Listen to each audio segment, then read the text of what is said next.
Joe Metz, Jr., Pinecrest Academy.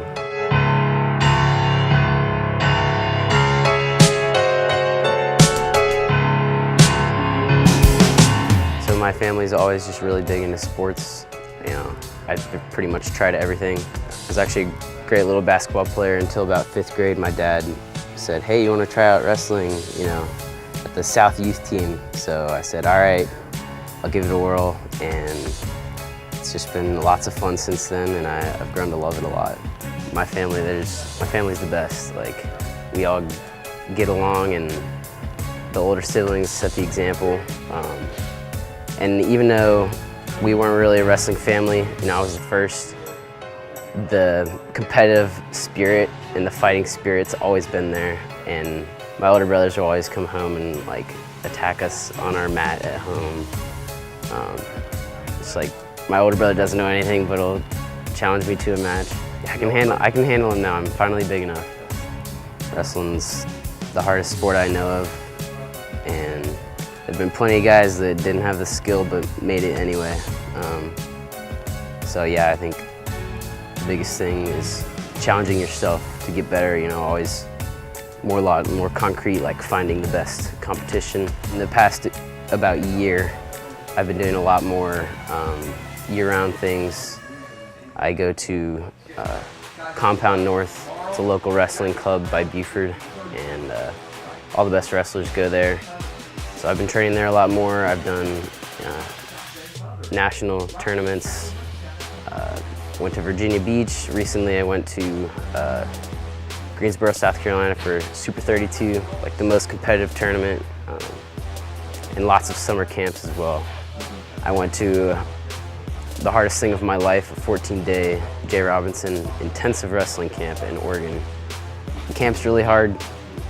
There's a point system. It's like 200 guys there. And if you get enough points, you get a shirt that says "I did it." And if you don't get the shirt. And I mean, it's really challenging, but it's definitely helped me love wrestling a lot more. I did get the shirt, yeah. It's my favorite shirt. I always try to dominate my opponent and make him never want to wrestle me again. I always have the most fun on my feet. Getting a takedown's the best feeling ever. I love an ankle pick.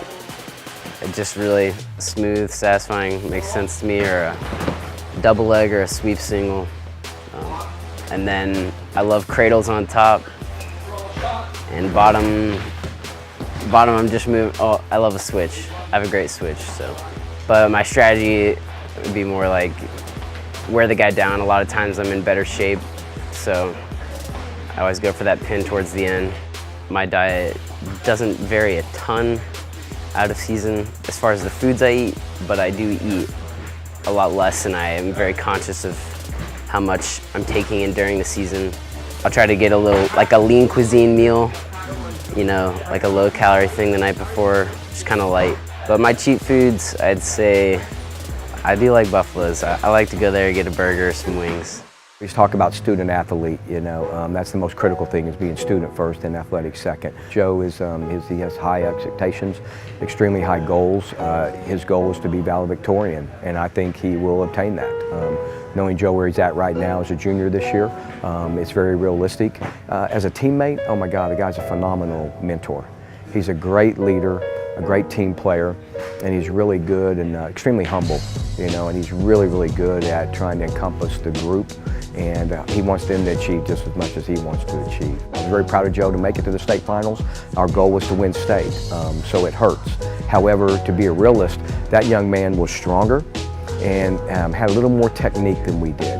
However, to offset that, this summer we've worked extremely hard with strength and conditioning, and Joe's worked on his skill set level as well to increase that library of moves that he can actually now at this high level can actually not only maintain and stay with those guys, but actually we want to beat them.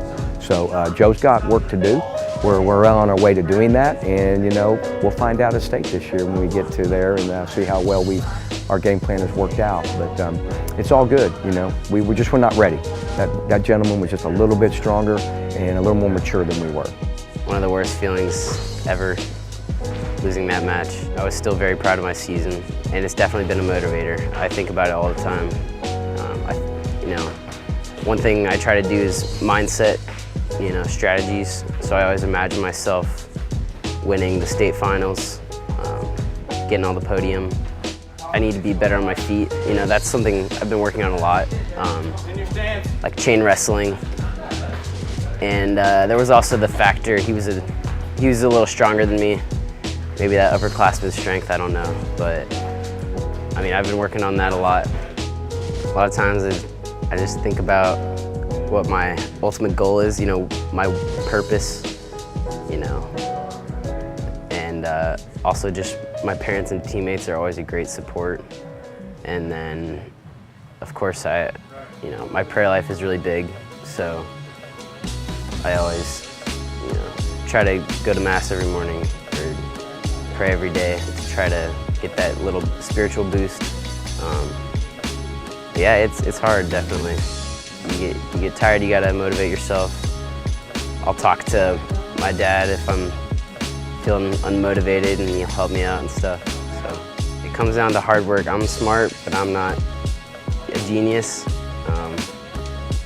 And again, I owe that to my family, just my dad and all my siblings.